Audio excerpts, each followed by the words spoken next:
Alright, buckle up, buttercups, because today the discussion dives headfirst into the topic that has launched 1,000 wars, countless debates, and probably more awkward family dinners than pineapple on pizza: religion.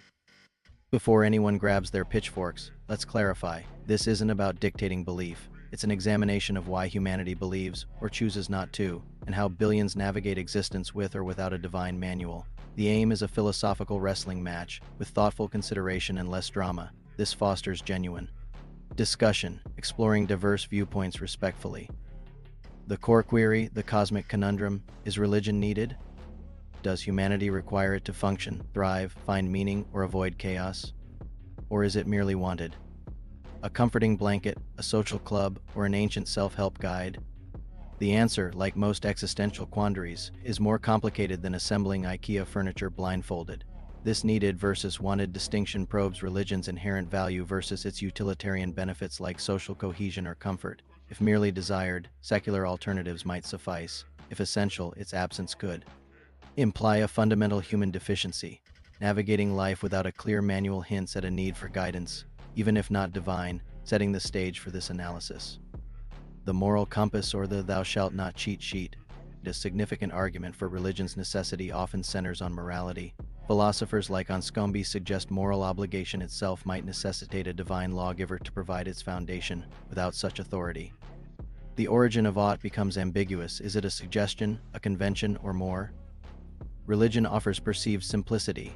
Adherence might follow dogma, like thou shalt not commit adultery, a clear, unambiguous rule. In contrast, a humanist facing a similar dilemma must engage in intricate moral calculus, estimating all consequences on themselves, partners, offspring, and relationships. This is like navigating rush hour with a moral spreadsheet, a cognitively exhausting endeavor. This highlights religion's cognitive load reduction through clear moral frameworks. This appeal to simplicity drives the needed argument, not just for ethics, but for efficient daily moral decision-making. Even if morality exists independently, faith offers a psychologically appealing and socially efficient way to manage it, despite potential oversimplification.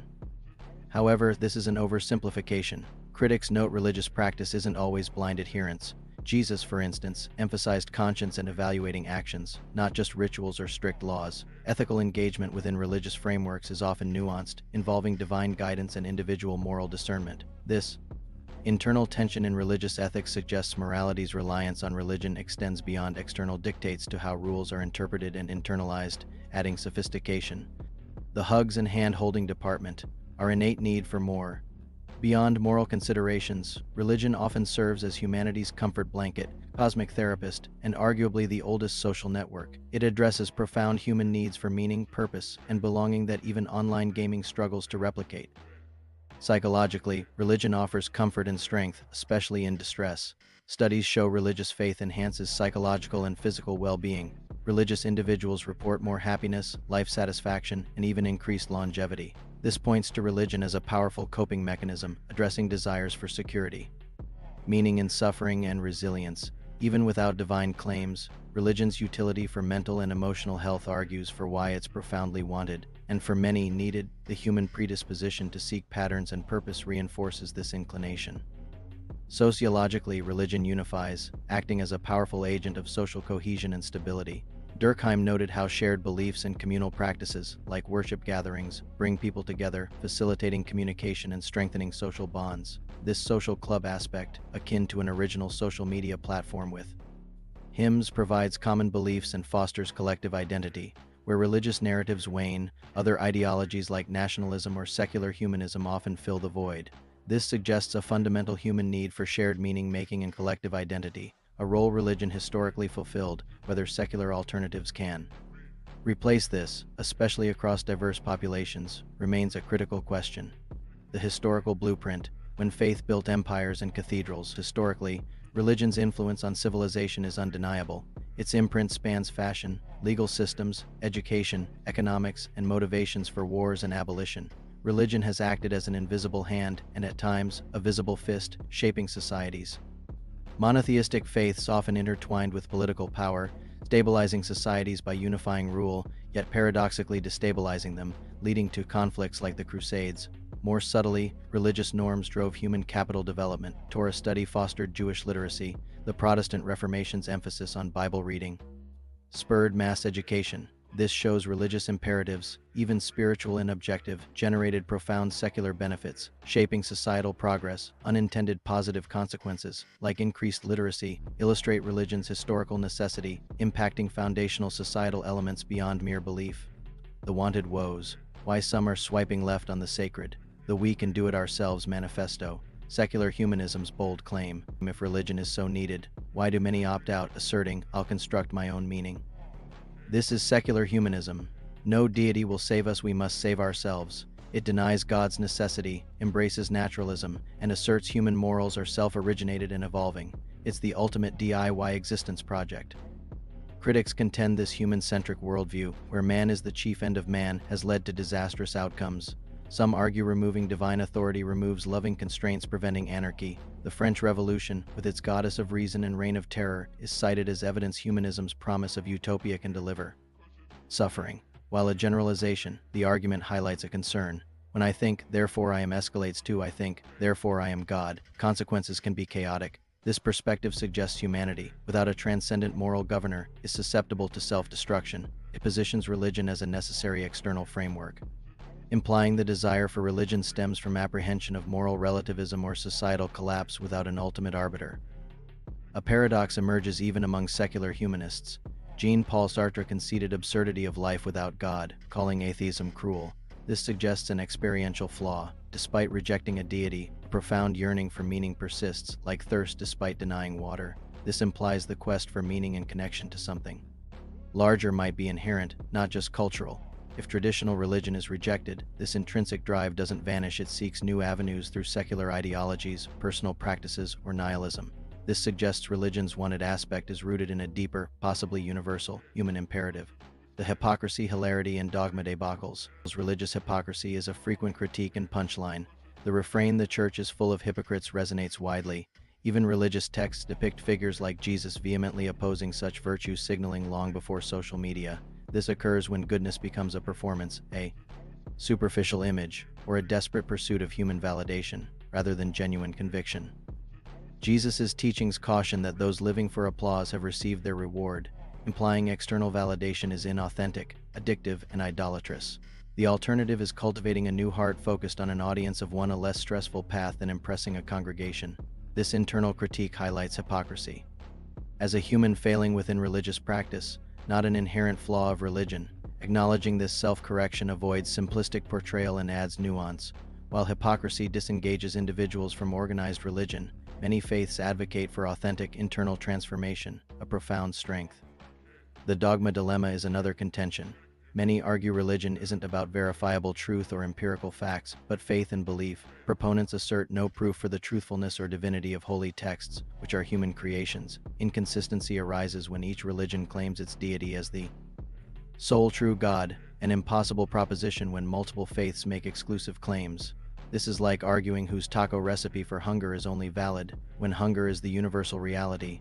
This highlights an epistemological divide, empirical evidence versus faith. The taco recipe analogy suggests that while truth claims may be mutually exclusive and unprovable, their functional purpose satisfying intrinsic human needs for meaning, hope, and support is shared. For many, religion is wanted for psychological and social utility, positioning truth secondary to comfort or meaning.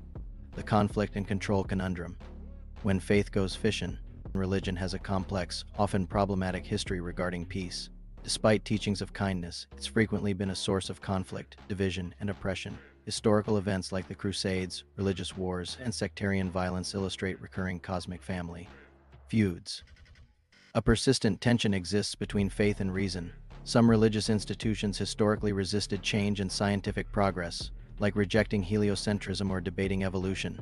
This resistance is like navigating with a 14th century map while others use GPS. Such dogmatism impedes intellectual advancement in fields like medicine or environmental science. This dynamic points to a fundamental conflict between external religious authority and individual autonomy or scientific inquiry.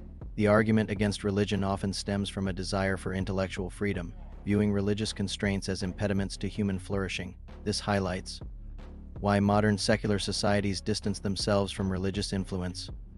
Karl Marx famously called religion the opiate of the masses, a spiritual painkiller keeping the impoverished content, diverting attention from oppression. While harsh, this highlights a valid point. Religion can reinforce social inequality, perpetuate unequal gender roles, and be exploited by corrupt leaders for gain. Religious influence isn't always divine inspiration, it can be power and control. This critique extends beyond beliefs to institutions and their socio-political impact.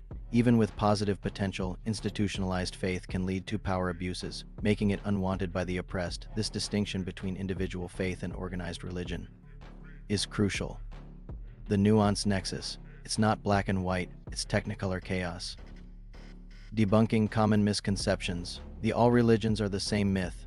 A pervasive misconception is that all religions are basically the same. This is flawed. While many faiths grapple with similar existential questions, their answers on creation, sin, afterlife, divine nature, and salvation diverge significantly. These differences are not trivial, they lead to distinct behaviors and societal impacts.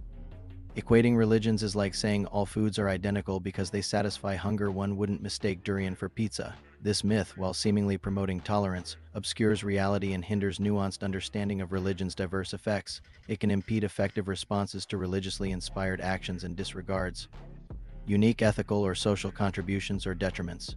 Genuine understanding requires acknowledging these distinctions, not flattening them. The spiritual but not religious phenomenon, seeking meaning beyond dogma. A growing demographic identifies as spiritual but not religious spinner.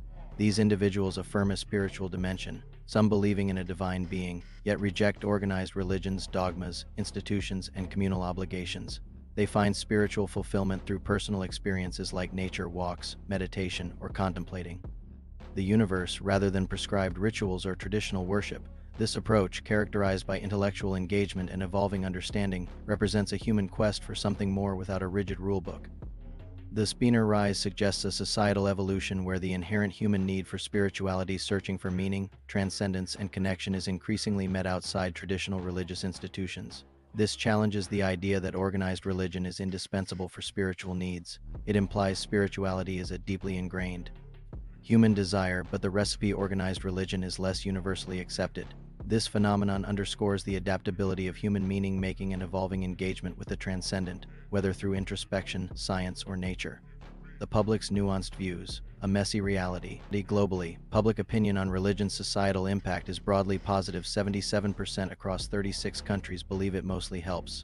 However, this agreement dissolves when specific aspects are considered. High-income nations are divided on whether religion fosters tolerance or intolerance. Public sentiment on religion in schools is nuanced. A majority finds religious chaplains acceptable, but many oppose teachers leading prayer. This reflects religion's dual nature as both unifying and divisive. This divergence highlights a gap between religion's idealized functions, meaning, unity, and its real-world manifestations, conflict, intolerance, institutional challenges. It shows how these aspects are perceived differently across demographics and cultures. The public's nuanced views suggest individuals acknowledge religion's benefits, while wary of its harms. This complexity makes the needed or wanted question rich, and a simple binary answer insufficient. Your turn to preach or ponder. This exploration grappled with religion as a moral GPS, comfort blanket, and historical architect. It examined critiques portraying it as a source of hypocrisy, hindrance to progress, and to love control. The discussion traversed devout belief to spiritual wandering and diverse public opinions. So, where does this leave the inquiry? Is religion needed for humanity to flourish, or merely wanted as comfort, tradition, or social construct? Perhaps the truth is more intricate. It's both, depending on individual, culture, and faith expression. The ultimate reality, like most profound existential questions, is more complicated than a quantum physics textbook in ancient Aramaic. The lack of a simple yes or no encourages active engagement, validating diverse viewpoints, and reinforcing each individual's conclusion as valuable. This isn't a lecture, it's an invitation to conversation. Your thoughts are highly valued. Do you see religion as essential, a relic, or a nuanced blend? Share your brilliant, nuanced, and respectful comments. The aim is thoughtful, energetic, and perhaps sarcastic discourse. Until next time, keep questioning, keep pondering, and perhaps, just perhaps, try not to initiate any holy wars in the comments section. Peace out, philosophical provocateurs.